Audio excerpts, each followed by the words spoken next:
నాకు తెలుసు ఇవాళ మున్సిపల్ ఎన్నికలు వచ్చినాయని డ్రామా నడుపుతున్నావు నువ్వు.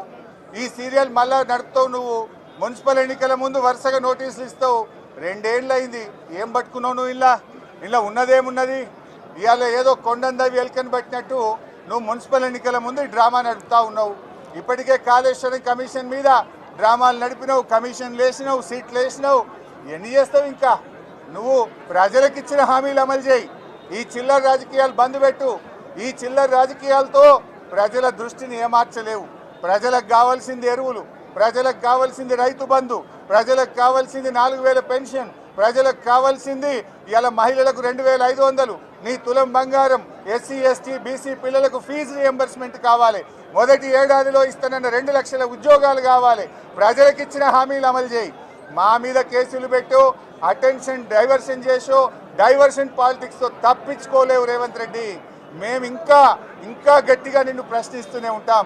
ప్రజల పక్షాన పోరాడుతూనే ఉంటాం. రేపు మున్సిపల్ ఎన్నికల ఎజెండా ఒక్కటే, నీ 6 గ్యారెంటీలు.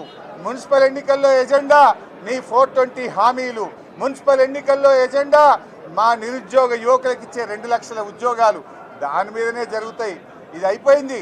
ఇప్పటికే 2 ఏళ్లలో నడిపి అదేదో సీరియల్ లాగా, టీవీ సీరియల్ లాగా నడుపుతా ఉన్నావు.